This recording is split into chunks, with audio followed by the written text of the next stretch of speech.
Swim suit ಹಾಕ್ಕೊಳ್ತೀರಾ madam, ನಮ್ಮ ಇದರಲ್ಲಿ ಇದೆ. ಯಾಕಂದರೆ ಜಂಬಲ ಕಡೆ ಬೊಮ್ಮದಲ್ಲಿ ಸ್ವಿಮ್ ಸೂಟ್ ಹಾಕಿದ್ದೀನಿ.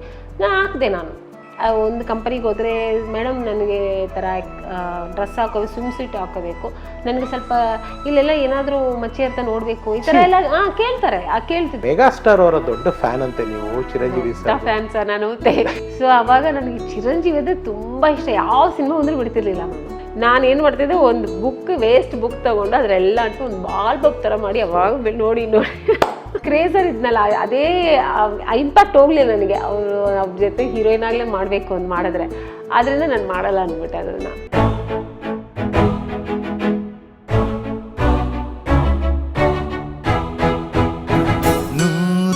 ನೂರೊಂದು ನೆನಪು. ಸಿನಿಮಾ ಇಂಡಸ್ಟ್ರಿ ನೀವು ನೋಡ್ಕೊಂಡು ಬಂದಿದ್ದಾರೆ. ಅಂದರೆ ನಿಮ್ದೊಂದು ಎರಾನೇ ಇದೆ ನಿಮ್ಮದು. ನಿಮಗೆ ಸೀನಿಯರ್ ಖುಷ್ಬು ಅವರು ಅಂತ ಕಾಣುತ್ತೆ. ನೀವು ಆಮೇಲಿಂದ ನೀವಿರ್ಬೋದು, ಮೀನಾ ಮ್ಯಾಮ್ ಇರ್ಬೋದು, ಇಂದ್ರಜಾ ಅವ್ರಿರ್ಬೋದು, ರಂಭಾ ಅವ್ರಿರ್ಬೋದು, ನೀವೆಲ್ಲ ಸೌಂದರ್ಯ ಮೇಡಮ್ ಇರ್ಬೋದು, ಎಲ್ಲ ಒಂದು ಟೈಮಿನ ಯಾ. ನೀವು ಅವತ್ತು ನೋಡಿದ ಇಂಡಸ್ಟ್ರಿ, ಇವತ್ತಿನ ನೀವು ಇವಾಗ ನೋಡ್ತಾರೆ ಇಂಡಸ್ಟ್ರಿ ಹೇಗೆ ಅನಿಸ್ತಾ ಇದೆ, ಹೇಗಿದೆ?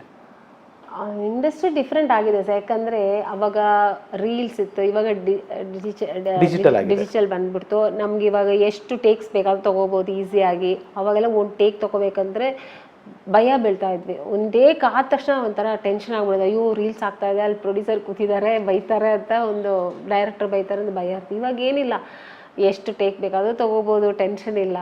ಇನ್ನೊಂದೇನೆಂದರೆ ಕ್ಯಾರವನ್ಸ್ ಬಂದ್ಬಿಡ್ತು. ಅವಾಗೆಲ್ಲ ಆರ್ಟಿಸ್ಟ್ಗಳು ಹೆಂಗಂದ್ರೆ ಒಂದು ಮರದ ಕೆಳಗಡೆನೋ ಏನೋ ಒಂದು ಮನೆ ಕೊಟ್ಟರೆ ಎಲ್ಲ ಅದರಲ್ಲಿ ಕೂತ್ಕೊಂಡು ಎಲ್ಲ ಆರ್ಟಿಸ್ಟ್ ಕೂತ್ಕೊಂಡು ಹರಟೆ ಹೊಡ್ಕೊಂಡು ಒಂದು ಯೂನಿಫಾರ್ಮ್. ಇವಾಗ ನಮ್ಮ ಸ್ಕೂಲ್ಗೆ ಹೋದ್ರೆ ಮಕ್ಕಳೇ ಒಂದೇ ಥರ ಇರ್ತಾರೆ, ಆ ಥರ ಇರ್ತದೆ. ಇವಾಗ ಆಗಲ್ಲ. ಕ್ಯಾರವನ್ ಬಂದರೆ ಅವ್ರವ್ರ ರೂಮಲ್ಲಿ ಹೋಗಿ ಕೂತ್ಕೊಳ್ತಾರೆ. ಕ್ಯಾರವನಲ್ಲಿ ಯಾರ್ಯಾರು ಇಂಟ್ರಾಕ್ಟ್ ಇರಲ್ಲ, ಒಂದು ಕನೆಕ್ಟಿವಿಟಿ ಇರಲ್ಲ, ಒಂದು ಬಾಂಡಿಂಗ್ ಇರಲ್ಲ. ಆಯ್ತು ಆ್ಯಕ್ಟ್ ಮಾಡಿದ್ವಿ, ಓಕೆ ಬಾಯ್ ಬಾಯ್, ಆ ಥರ ಆಗ್ಬಿಟ್ಟಿದೆ. ವೆರಿ ಮೊನೋಟನಸ್ ಆಗ್ಬಿಟ್ಟಿದೆ. ಹೌದು, ಮೊನೋಟಸ್ ಆಗ್ಬಿಟ್ಟಿದೆ. ಆದರೆ ಏನಂದರೆ ಇವಾಗ ಬರೋ ಯಂಗ್ಸ್ಟರ್ಸ್ ಡೈರೆಕ್ಟರ್ಸ್ ಎಲ್ಲ ಅವಾಗೆಲ್ಲ ಬಾಪು ಸರ್ ತೆಗಿಯೋ ಥರ ನ್ಯಾಚುರಲ್ ಬೇಕಂದ್ರಲ್ಲ, ಇವಾಗ ಕೆ ವಿಶ್ವನಾಥ್ ಸರ್ ಆ ಟ್ರೆಂಡಲ್ಲಿ ತೆಗಿತಿದ್ದಾರೆ. ಎಲ್ಲರಿಗೂ ತುಂಬ ಈ ಡ್ರಾಮ್ಯಾಟಿಕ್ ಆಗಿ ಓವರ್ ಆಗಿ ಮಾಡೋದಿಲ್ಲ, ಎಲ್ಲರೂ ತುಂಬ ನ್ಯಾಚುರಲ್ ಆಗಿ ಬೇಕು ಅಂತಾರೆ. ಸೊ ಅದೆಲ್ಲ ಚೆನ್ನಾಗಿದೆ ಈಗ. ಆ್ಯಂಡ್ ಇವಾಗ ನಾವು ಅಂದರೆ ಇವತ್ತಿನ ಕೆಲವು ಯಂಗ್ಸ್ಟರ್ಸ್ಗಳು, ಪರ್ಟಿಕ್ಯುಲರ್ಲಿ ಆರ್ಟಿಸ್ಟ್ಗಳಿರ್ಬೋದು, ಅದು ಹೀರೋಯಿನ್ಸ್ ಇರ್ಬೋದು ಅಥವಾ ಕ್ಯಾರೆಕ್ಟರ್ ಆರ್ಟಿಸ್ಟ್ ಮಾಡೋರು ಇರ್ಬೋದು, ಭಾಳ ಬೇಗ ಎಲ್ಲರೂ ಅಂತಲ್ಲ, ಕೆಲವರು, again in quotes I am telling, not everybody, ಭಾಳ ಬೇಗ ಡಿಪ್ರೆಷನ್ಗೆ ಹೋಗ್ಬಿಡ್ತಾರೆ. ಅಂದರೆ ಒಂದು ಪಾಪ್ಯುಲಾರಿಟಿ ರೆಕಗ್ನಿಷನ್ನ ಸ್ಟಾರ್ಡಮ್ ಅನ್ಕೊಂಡ್ಬಿಡ್ತಾರೆ. ಆ್ಯಂಡ್ ಏನು ಮೀಟು ಕೇಸ್ಗಳಂತ ಹೇಳ್ತಾರೆ. ಇರ್ಬೋದು ಸಿನಿಮಾ ಇಂಡಸ್ಟ್ರಿನಲ್ಲಿ ಒಳ್ಳೇದು ಇರುತ್ತೆ, ಕೆಟ್ಟದ್ದು ಇರುತ್ತೆ, ಅದು ನಾವು ಎಲ್ಲ ಕಡೆನೂ ಇರ್ತದೆ. ಬಟ್ ಕಣ್ಣು ಕಾಣೋದು ನಮ್ಮ ಸಿನಿಮಾ ಮೀಡಿಯಾ. ಇದು ನಮ್ಮ ಸಿನಿಮಾ ಎಲ್ಲರಿಗೂ ಗೊತ್ತಲ್ವ, ಪಬ್ಲಿಕ್ ಫಿಗರ್ ತರ ನಾವೆಲ್ಲರೂ ಕಾಣಿಸ್ತೀವಲ್ಲ, ಅದಕ್ಕೋಸ್ಕರ ಬೇಗ ಎಕ್ಸ್ಪೋಸ್ ಆಗುತ್ತೆ. ಸೊ ನಿಮ್ಮ ಟೈಮ್ನಲ್ಲಿ ಅಥವಾ ನಿಮ್ಮ ಕೊಲೀಗ್ಸು ಅಥವಾ ಯಾರು ಈ ಥರದ್ದು ಈ ಅಂಡ್ಯೂ ಅಡ್ವಾಂಟೇಜ್ ತೊಗೊಳಕ್ಕೆ ಬರೋದು ಹೆಣ್ಮಕ್ಳ ಹತ್ರ, ಅಥವಾ ಸಿನಿಮಾ ಅಂತಂದರೆ ಇವತ್ತು ನೀವೆಲ್ಲ ನಿಮ್ಮ ಸಿನಿಮಾಗಳಲ್ಲಿ ನೀವು ಕೆಲವು ಮಾಡಿರೋ ಪಾತ್ರಗಳೆಲ್ಲ ನೋಡಿದ್ರೆ ರೆಸ್ಪೆಕ್ಟ್ ಬರುತ್ತೆ ನಮಗೆ ನಿಮ್ಮ. ಯಾಕೆಂದರೆ ಯು ಆರ್ ವೆರಿ ಚೂಸಿ. ಆಮ್ನಿ ಅವರು ತುಂಬಾ ಮಾಡಬೇಕಂದ್ರೆ ಇಷ್ಟೊತ್ತು ಇನ್ನೂ ಜಾಸ್ತಿ, ಇನ್ನೂ ಜಾಸ್ತಿ ಪಿಕ್ಚರ್ಗಳಾಗಿರೋದು. ಬಟ್ ನೀವು ನಿಮ್ಮದೇ ಆದಂಥ ಕೆಲವು ರಿಸ್ಟ್ರಿಕ್ಷನಲ್ಲಿದ್ರಿ, ಕೆಲವು ಬೌಂಡ್ರಿಗಳನ್ನ ಹಾಕ್ಕೊಂಡಿದ್ರಿ, ನೀವು ಆ ಬೌಂಡ್ರಿ ದಾಟ್ಕೊಂಡು ಹೋಗಲಿಲ್ಲ. ಸೊ ನಿಮ್ಮ ಟೈಮ್ನಲ್ಲಿ ಕೂಡ ಈ ಥರ ಕೆಲವು ಅಂಡ್ಯೂ ಅಡ್ವಾಂಟೇಜ್ ತೊಗೊಳ್ಳೋವಂಥದ್ದು, ಅಥವಾ ಇವಾಗ ಈ ಮೀಟು ಗೀಟು ಅಂತ ಏನು ಹೇಳ್ತಾರೆ, ಆ ಥರದ್ದೆಲ್ಲ ಏನಾದರೂ ಇತ್ತಮ್ಮ ಆ ಟೈಮ್ನಲ್ಲೆಲ್ಲ ಇತ್ತಾ?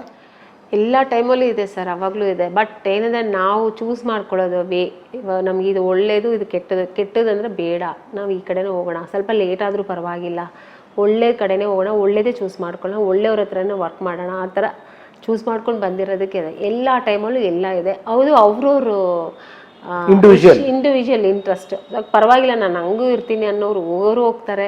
ಇಲ್ಲ ನನಗೆ ಈ ಥರನೇ ಇವಾಗ ಸೌಂದರ್ಯ ಇದ್ದಾರೆ, ನಾನು ಎಕ್ಸ್ಪೋಸ್ ಮಾಡಲ್ಲ, ನಾನು ಈ ಥರನೇ ಮಾಡ್ತೀನಿ, ನನಗೆ ಬರೋ ಕ್ಯಾರೆಕ್ಟರ್ಸ್ ನಾನು ಮಾಡ್ತೀನಿ ಅಂತ ಹೇಳಿದೆ. ಇವಾಗ ಅವರು ದೊಡ್ಡ ಹೀರೋಯಿನ್ ಆಗಲಿಲ್ವಾ ಆ ಥರ. ಇವಾಗ ನಮಗೆ ಯಾಕಂದರೆ ನಾನು ಸ್ಟಾರ್ಟಿಂಗು ಅಪ್ಪ ಡಿಸ್ಟ್ರಿಬ್ಯೂಟರೇ, ಬಟ್ ಬ್ಯಾಕ್ಗ್ರೌಂಡ್ ಇಲ್ದಂಗೆ ಬಂದೆ. ಯಾರಿಗೂ ಅಪ್ಪ ಡಿಸ್ಟ್ರಿಬ್ಯೂಟರು ಈ ಥರ ಅಂತ ಯಾರಿಗೂ ನಾನು ಎಕ್ಸ್ಪೋಸ್ ಹೇಳಲಿಲ್ಲ ನಾನು.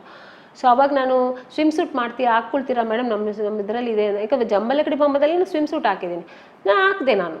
ಸೊ ನನಗಿಷ್ಟ, ಸೌಂದರ್ಯಗೆ ಇಷ್ಟ ಇಲ್ಲ ಅಂದಾಗ ಅದು ಕೆಟ್ಟದು ಒಳ್ಳೇದಂತ ಹೇಳೋಕ್ಕಾಗಲ್ಲ, ಅದು ಅವ್ರವ್ರು ಇಂಡಿವಿಜುವಲ್ ಪರ್ಸೆಪ್ಷನ್. ಅದು ಆ ಥರನೇ ಅದನ್ನು, ಅದು ಅವ್ರವ್ರ ಇಷ್ಟ. ಬಟ್ ನಿಮ್ಮ ಹತ್ರ ಅವಾಗ ಅಂದರೆ ಆಮ್ನಿ ಸ್ಟಾರ್ ಆಗಕ್ಕೆ ಮುಂಚೆ ಯಾವುದು ಈ ಥರದ ಮಿಸ್ಬಿಹೇವ್ಗಳು ಈ ಥರದ್ದು ಅಂದರೆ ತಮಿಳಲ್ಲಿ ಇತ್ತು. ಯಾರೋ ಒಬ್ರು ನಿಮ್ಮ ಹತ್ರ ಕಮಿಷನ್ ಕೂಡ ಕೇಳಿದ್ರಂತಲ್ಲಮ್ಮ, ರೆಮ್ಯುನರೇಷನ್ ಅಲ್ಲಿ ಇಷ್ಟು % ಕೊಡಬೇಕು, ಇಸ್ ಇಟ್ ಟ್ರೂ? ಅದು ಅದೇ ತಮಿಳಲ್ಲಿ ನಡೀತು ಸರ್ ಆ ಥರ ಎಲ್ಲ. ನಾನು ಎಲ್ಲನೂ ನಾನು ಸ್ವಲ್ಪ ಎಕ್ಸ್ಪೀರಿಯನ್ಸ್ ಆಯಿತು ನನಗೆ. ಬಟ್ ನಾನು ಅದನ್ನೆಲ್ಲ ಅವಾಯ್ಡ್ ಮಾಡ್ಕೊಂಡು ಬಂದೆ. ನಾನು ಒಂದು ಕಂಪನಿಗೆ ಹೋದರೆ ಮೇಡಮ್ ನನಗೆ ಈ ಥರ ಡ್ರೆಸ್ ಹಾಕೋಬೇಕು, ಸ್ವಿಮ್ ಸೂಟ್ ಹಾಕೋಬೇಕು, ನನಗೆ ಸ್ವಲ್ಪ ಇಲ್ಲೆಲ್ಲ ಏನಾದರೂ ಮಚ್ಚೆ ಇರ್ತಾ ನೋಡಬೇಕು, ಈ ಥರ ಎಲ್ಲ ಕೇಳ್ತಾರೆ. ಕೇಳ್ತಿದ್ರು. ನಾನು ಅವಾಗ ಇಲ್ಲ ಸರ್, ಅದು ಕೇಳೋರು ಅದು ಆ ಥರ ಕಂಪನಿಗಳೇನಂದ್ರೆ ಅದು ಹೆಸರೇ ಇರೋಲ್ಲ. ಅವರು ಪ್ರೊಫೆಷನಲ್ಸ್ ಯಾರು ಮಾಡಲ್ಲ. ಪ್ರೊಫೆಷನಲ್ಸ್ ಇರೋರೆಲ್ಲ ಆತರ ಕೇಳೋರು ಅಲ್ಲ. ದೊಡ್ಡ ದೊಡ್ಡ ಕಂಪನಿ ಇವಾಗ ಮುಕ್ತಾ, ಗಂಗೆ ಅಮರನ್ ಸರ್, ಈ ತರ ದೊಡ್ಡವ್ರೆಲ್ಲ ಮಾಡಿರತ್ತನ್ ಸರ್, ಬಾಲಚಂದ್ರ ಸರ್, ಈ ಕಂಪನಿ ಎಲ್ಲ ಆತರ ಕೇಳಲ್ಲ ಸರ್. ಅವ್ರು ಓನ್ಲಿ ಪ್ರೊಫೆಷನಲ್ಸ್ ಆಗಿ ನಮ್ಮನ್ನ ನೋಡ್ತಾರೆ, ಆರ್ಟಿಸ್ಟ್ ಆಗಿ ನೋಡ್ತಿದ್ರು. ಇವಾಗ ನಮ್ಗೆ ಗೊತ್ತಿಲ್ಲಂಗೆ ಮ್ಯಾನೇಜರ್ ಕರ್ಕೊಂಡು ಹೋಗ್ತಾರೆ ಚಿಕ್ಕ ಕಂಪನಿ, ನಮ್ಗೆ ಗೊತ್ತಿರಲ್ಲ ಸರ್. ಅದಾಗ ನಾವು ಇಲ್ಲ ಸರ್ ನಾನು ಆ ಥರ ಇಲ್ಲ ಅಂದ್ಬಿಟ್ಟು ನಾನು ಬಂದ್ಬಿಡ್ತಿದ್ವಿ ಅಷ್ಟೇ. ಅದು ಬೇಕನ್ನೋರು ಮಾಡ್ತಿದ್ರೇನೋ, ನಮ್ಗೆ ಆ ಥರ ಬಂದಾಗ ಅದನ್ನ ಅವಾಯ್ಡ್ ಮಾಡ್ತಿದ್ವಿ. That's not my cup of tea ಅಷ್ಟೇ. Fantastic. So happy and so proud about you. And ಇನ್ನೊಂದು ನಿಮ್ಮ ಬಗ್ಗೆ, ನಮ್ಮ ಮೆಗಾ ಸ್ಟಾರ್ ಅವರ ದೊಡ್ಡ ಫ್ಯಾನ್ ಅಂತೆ ನೀವು, ಚಿರಂಜೀವಿ ಸರ್ ಫ್ಯಾನ್ ಸರ್. ನಾನು ಕನ್ನಡ ಇಂಡಸ್ಟ್ರಿ, ಬ್ಯಾಂಗ್ಳೂರಲ್ಲಿ ಕನ್ನಡ ಸಿನಿಮಾ ನೋಡ್ತಾ ಇದ್ರು ತೆಲುಗು ಸಿನಿಮಾ ನೋಡ್ತಾ ಇರ್ತೀವಲ್ಲ, ಚಿರಂಜೀವಿ ಸರ್ ಅಂದ್ರೆ ನನಗೆ ತುಂಬ ಕ್ರೇಜು. ಅವರು ಸಿನಿಮಾ ಯಾವ್ದು ಬಂದ್ರೂ ನಮ್ಮಮ್ಮನ್ನ ಹಠ ಮಾಡಿ ಕರ್ಕೊಂಡು, ನಮ್ಮಪ್ಪನ ಹಠ ಮಾಡಿ, ನಮ್ಮಪ್ಪ ಡಿಸ್ಟ್ರಿಬ್ಯೂಟರ್ ಅಲ್ವಾ, ಅವ್ರಿಗೆ ತುಂಬ ಥಿಯೇಟರ್ಸಲ್ಲಿ ಫ್ರೀ ಟಿಕೆಟ್ಸ್ ಇರ್ತವೆ. ಅದೇ ಥರ ಅಪ್ಪ ಕಾರ್ಬನ್ಸ್ ಇದೆಲ್ಲ ಸಪ್ಲೈ ಅಂತಾರೆ ಮಾಡೋರು, ಅದನ್ನು ಮಾಡೋರಪ್ಪ. ಸೊ ಅದಕ್ಕೆ ನಮಗೆ ಎಲ್ಲ ಥಿಯೇಟರ್ಸಲ್ಲಿ ಅದೇ ನಾವು ಫ್ರೀಯಾಗಿ ಹೋಗಿ ಕೂತ್ಕೊಂಡು ನೋಡ್ಕೊಂಬರ್ತಿದ್ವಿ ಸಿನಿಮಾ ಎಲ್ಲ. ಸೊ ಆವಾಗ ನನಗೆ ಚಿರಂಜೀವಿ ಅಂದರೆ ತುಂಬ ಇಷ್ಟ. ಯಾವ ಸಿನಿಮಾ ಬಂದರೂ ಬಿಡ್ತಿರ್ಲಿಲ್ಲ. ನಾನು ನಮ್ಮ ತಮ್ಮನ ಕರ್ಕೊಂಡು ಹೊರಟೋಗ್ತಿದ್ದೆ. ಅದೇ ಥರ ಅವಾಗ ಅಲ್ಲಿ ಫೋಟೋಸ್ ಎಲ್ಲ ಮಾರ್ತಿದ್ರಲ್ಲ, ಸಂತೋಷ್ ಥಿಯೇಟರ್ ಮುಂದೆ ಅದನ್ನೆಲ್ಲ ನಮ್ಮ ತಮ್ಮನ ಕಾಸು ಕೊಟ್ಟು ತಗೊಂಬಾರೋ ಅಂತ ಕಳ್ತಂದಿಂದ ಹೇಳ್ತಿದ್ದೆ. ಅವ್ನು ತಗೊಂಬಂದು ಕೊಡೋನು. ಅದನ್ನೆಲ್ಲ ನಮ್ಮ ತಾಯಿ ಗೊತ್ತಾದ್ರೆ ಹೊಡೆದು ಬಿಡ್ತಾರೆ ಅಷ್ಟೇ. ಅದೆಲ್ಲ ಮಾಡಿದ್ರೆ ಇಷ್ಟ ನಮ್ಮ ಅಪ್ಪನಿಗೆ ಅದು ಇಷ್ಟ ಆಗಲ್ಲ. ನಾನೇನು ಮಾಡ್ತಿದ್ದೆ, ಒಂದು ಬುಕ್, ವೇಸ್ಟ್ ಬುಕ್ ತಗೊಂಡು ಅದರೆಲ್ಲ ಅನ್ಸಿ ಒಂದು ಬಾಲ್ ಬಬ್ ಥರ ಮಾಡಿ ಅವಾಗ ನೋಡಿ ಅದೊಂದು ಕ್ರೇಜು. ಆಮೇಲೆ ಚಿರು ಸರ್ ಇಂಡಸ್ಟ್ರಿಗೆ ಬಂದ ಯಾವಾಗ ಫಸ್ಟ್ ನೋಡಿದ್ದು ನೀವು? ನಾನು ನೋಡಿದೆ ಸರ್. ನಾನು ಫಸ್ಟ್ ಅವ್ರನ್ನ ನೋಡಿದ್ದು ಅದೊಂದು ಪ್ರೆಸ್ ಮೀಟಿಂಗಲ್ಲಿ ನೋಡಿದೆ. ಆಮೇಲೆ ನನ್ನ ಶುಭಲಗ್ನ 100 days ಫಂಕ್ಷನ್ ಅವರೇ ಬಂದಿದ್ರು. ಅವರೇ ಶೀಲ್ಡ್ ಅವ್ರ ಕೈಯಲ್ಲಿ ಶೀಲ್ಡ್ ತಗೊಂಡು ಅವ್ರು ಹೊಗಳಿದ್ರು ನನ್ನ. ತುಂಬ ಸಂತೋಷ ಆಯಿತು. ಆಮೇಲೆ ನೆಕ್ಸ್ಟ್ ಅವ್ರ ಮೂವಿ ಬಂತು, ನನಗೆ ಬುಕ್ ಆದೆ.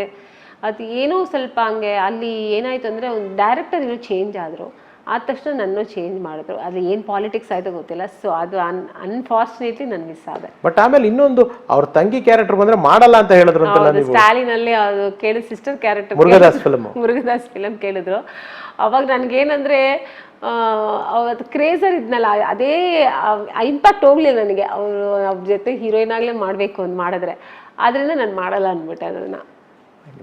Venkatesh sir and Chiranjeevi sir ಇಬ್ಬರೇ ಮಿಸ್ ಆಯ್ತು. ವೆಂಕಟೇಶ್ ಸರ್ ಜೊತೆ ಏನು ನನಗೆ ಆಫರೇ ಬರಲಿಲ್ಲ. ಬಟ್ ಚಿರಂಜೀವಿ ಸರ್ ಬಂದು ಮಿಸ್ ಆಯ್ತು. ಓಕೆ. ಬಾಲಯ್ಯ ಜೊತೆ ಮಾಡಿದೀನಿ. ಇವರು ನಾಗಾರ್ಜುನ್ ಸರ್ ಜೊತೆ ಮಾಡಿದ್ದೀನಿ. ಜಗಪತಿ ಬಾಬು ಸರ್ ಗೊತ್ತಿಲ್ಲ. ನಾಗಾರ್ಜುನ್ ಅವ್ರ ಜೊತೆ ಯಾವ ಫಿಲ್ಮ್ ಅಮ್ಮ ಬಂದಿದ್ದು? ಇದು ಒಂದು hello brother song. Hello brother, ಇನ್ನೊಂದು ಭೀಮವರಂ ಬುಲ್ಲೋಡ, ಅದು ಸೂಪರ್ ಹಿಟ್ ಸಾಂಗ್ ಅಲ್ಲ ಅದು? ಸೂಪರ್. ಇವಾಗ ಅಪ್ಕಮಿಂಗ್ ಇಂಡಸ್ಟ್ರಿಗೆ ಬರಬೇಕು ಅಂತಿರೋ ವಾಮಿನಿಯವ್ರ ಥರ ನೋಡಿ, ಸೌಂದರ್ಯ ಅವ್ರ ಥರ ನೋಡಿ, ನಾನು ಹಿಂಗಾಗಬೇಕು ಅಂತ ಇರೋ ಅಪ್ಕಮಿಂಗ್ ಆರ್ಟಿಸ್ಟ್ಗಳಿಗೆ ಏನೊಂದು ಹೇಳೋದಕ್ಕೆ ಇಷ್ಟಪಡ್ತೀರಿ? ನಿಮ್ಮ ಒಂದು ಎಕ್ಸ್ಪೀರಿಯನ್ಸಲ್ಲಿ ಏನು ಹೇಳೋದಕ್ಕೆ ಇಷ್ಟಪಡ್ತೀರಾ? ಸರ್, ಇವಾಗ ಬರೋ ಹೀರೋಯಿನ್ಸ್ ನಾವು ತುಂಬ ಅಡ್ವಾನ್ಸ್ ಆಗಿದ್ದಾರೆ. ಅವ್ರಿಗೆ ಹೇಳ್ಕೊಡೋದು ಏನಿಲ್ಲ. ಯಾಕಂದರೆ ಅವ್ರು ಬರೋವಾಗಲೇ ಲ್ಯಾಂಗ್ವೇಜ್ ಕಲ್ತ್ಕೊಂತಾರೆ ಚೆನ್ನಾಗಿ. ಇವಾಗ ತೆಲುಗಿಂದ ಬಂದರೆ ಎಲ್ಲ ದೇ ಆರ್ ಅಡ್ವಾನ್ಸ್ ಲ್ಯಾಂಗ್ವೇಜ್ ಕಲ್ತಿರ್ತಾರೆ, ದೇ ಆರ್ ಪ್ರೊಫೆಷ್ನಲ್, ಎಲ್ಲ ಕರೆಕ್ಟ್. ಆದರೆ ನಿಮ್ಮ ಒಳಗಡೆ ಇತ್ತಲ್ಲ ಪೇಷನ್ಸ್ ಲೆವೆಲ್, ಅದು ಪೇಷನ್ಸ್ ಇಲ್ಲ. ಸ್ವಲ್ಪ ಹೇಳ್ದಂಗೆ ಅವ್ರಿಗೆ ಸ್ವಲ್ಪ ಟೈಮಿಂಗ್ಸು 6 ಗಂಟೆ ಆದ ತಕ್ಷಣ ಹೊಟ್ಟೋಗ್ಬೇಕು ಅಂತ. ನಾವೆಲ್ಲ ಎಷ್ಟೊತ್ತಾದರೂ ನೈಟ್ಸು 2 ಗಂಟೆ 3 ಗಂಟೆ ಆದರೂ ಮಾಡ್ತಿದ್ದೆ. ಡೆಡಿಕೇಶನ್ ನಮ್ಗೆ. ಅವಾಗ ಯಾರು ಸೌಂದರ್ಯ ಆಗಲಿ, ರಮ್ಯಕೃಷ್ಣ, ಎಲ್ಲರೂ ಮೇಡಮ್ ಎಲ್ಲರೂ ಎಷ್ಟೊತ್ತಾದರೂ ನಾವು ಜಾಲಿಯಾಗಿ ವರ್ಕ್ ಮಾಡ್ತಿದ್ವಿ. ಇವಾಗೆಲ್ಲ ಈ ಬರೋ ಆರ್ಟಿಸ್ಟ್ ಹೇಗಂದರೆ 6 ಗಂಟೆ ಅಂದರೆ ನಾನು 6 ಗಂಟೆ ಮೇಲೆ ಮಾಡಲ್ಲ, ಬೆಳಿಗ್ಗೆ 9 ಗಂಟೆ ಮೇಲೆ ಬರ್ತೀವಿ, ಈ ಥರ ಎಲ್ಲ ರಿಸ್ಟ್ರಿಕ್ಷನ್ ಇದೆ. ಬಟ್ ಈಗಲೇ ಅವ್ರದ್ದು ನಡೀತಾ ಇದೆ. ಆ ಥರ ಇದ್ರೆ ಎಲ್ಲ ಡೈರೆಕ್ಟರ್ಸ್, ಪ್ರೊಡ್ಯೂಸರ್ಸ್ ಆಕ್ಸೆಪ್ಟ್ ಮಾಡ್ತಿದ್ದಾರೆ. ಸೊ ಅವ್ರ ಕನ್ವೀನಿಯಂಟ್. Thank you. ಈ ಒಂದು ಕಾಲ್ ಅವರಲ್ಲಿ ನಾನು ನನ್ನ ಕೈನಲ್ಲಾದಷ್ಟು ನಿಮ್ಮ ಒಂದು ಮೆಮೊರೀಸ್ನ ಅಥವಾ ನಿಮ್ಮ ಬೆಂಗಳೂರಿನ ದಿಸ್ಗಳನ್ನ ಸ್ವಲ್ಪ ರಿವೈಂಡ್ ಮಾಡೋದಕ್ಕೆ ಪ್ರಯತ್ನ ಪಟ್ಟೆ. ಸೊ ಕಂಪ್ಲೀಟ್ ಒಂದು ಲೈಫ್ನ ಒಂದ್ಸತಿ ಹಿಂದೆ ತಿರುಗಿ ನೋಡಿದಾಗ ನಿಮ್ಗೆ ಏನು ಅನ್ನಿಸ್ತು? ಇವಾಗ ಹಿಂದೆ ತಿರುಗಿ ನೋಡಿದಾಗ ಏನು ಅನಿಸ್ತಂದರೆ, ನಾವು ಅಂದರೆ ಸಾಧನೆ ಮಾಡಿದೀವಿ ನಾವು ಅಂದ್ಕೊಂಡು, ಬಟ್ ಇನ್ನೂ ಸಾಧನೆ ಮಾಡೋಕ್ಕೆ ತುಂಬ ಇದೆ.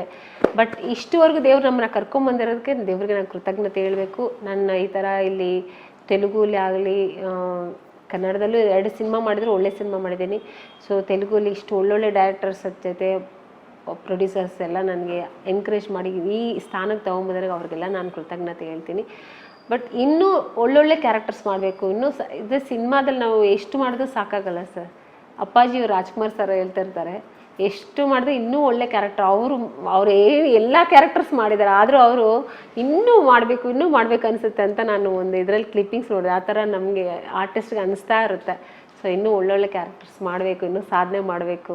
ಎಸ್ ಮಾ, ಇವಾಗ 2 ಪ್ರಶ್ನೆ. ಒಂದು, ನಿಮ್ಮ ಕನ್ನಡದ ಅಭಿಮಾನಿಗಳಿಗೆ ಏನು ಹೇಳ್ತೀರಾ? ಮೊದಲು ಅದನ್ನು ಹೇಳ್ಬಿಡಿ ಮಾ. ನಿಮ್ಮ ಫ್ಯಾನ್ಸ್ ಅಂತ ಏನಿದ್ದಾರೆ ಅವ್ರಿಗೆ ಏನು ಹೇಳ್ತೀರಾ? ನನ್ನ ಕನ್ನಡದ ಅಭಿಮಾನಿಗಳಿಗೆ ನನಗೂ ತುಂಬ ಸಂತೋಷ ಆಗ್ತಿದೆ. ಫಸ್ಟ್ ಟೈಮ್ ನಾನು ಇಂಟರ್ವ್ಯೂ ಕೊಡ್ತಾ ಇದ್ದೀನಿ ಕನ್ನಡದಲ್ಲಿ. ಸೊ ನಿಮ್ಮ ಪ್ರೋತ್ಸಾಹ ಯಾವಾಗಲೂ ನನ್ನ ಜೊತೆ ಇರಬೇಕು, ನನ್ನ ಮೇಲೆ ಇರಬೇಕು, ನಿಮ್ಮ ಬ್ಲೆಸ್ಸಿಂಗ್ಸ್ ಇರಬೇಕು. ಒಳ್ಳೆ ಸಿನಿಮಾ ಬಂದರೆ ನಾನು ಖಂಡಿತವಾಗ್ಲೂ ಮಾಡ್ತೀನಿ. ಮತ್ತು ನಿಮ್ಮ అభినందన ಎಲ್ಲ ನಾನು నెరవేరుస్ತೀನಿ. Thank you so much. మా మీ తెలుగు ప్రేక్షకులకి క్షమించండి, తెలుగు నాకు కొంచెం వస్తుంది, ప్రాపర్గా రాలేదు. మీ తెలుగు అభిమాని పీపుల్కి ఏం చెప్తారు మా? తెలుగు ప్రేక్షకులు ఆల్రెడీ నన్ను చాలా ఆదరించున్నారు, ఆదరిస్తూ ఉన్నారు. నాకు ఎప్పుడు వాళ్ళు నాకు తోడుంటారు. సో నాకు ఎప్పుడు భయం లేదు. ఇంకా మంచి క్యారెక్టర్స్ చేసి మీ అందరికీ నేను ఇంకా మీ ఇంటి ఆడబిడ్డగా ఉండాలి, ఇలాగే చేయాలని కోరుకుంటాను. మీ బ్లెస్సింగ్స్ ఎప్పుడు ఉండాలి నాకు. ಎಸ್ ಮಾ, ಫೈನಲಿ ನಿಮ್ಮ ಮಕ್ಕಳುಗಳು ನಿಮ್ಮ ಸಿನಿಮಾಗಳೆಲ್ಲ ನೋಡಿದಾರಾ? ನೋಡ್ತಾರೆ. ನಮ್ಮ ತಾಯಿ ನೋಡ್ತಾ ಇರ್ತಾರಲ್ಲ, ಅವಾಗ ನೋಡ್ತಾ ಇರ್ತಾರೆ.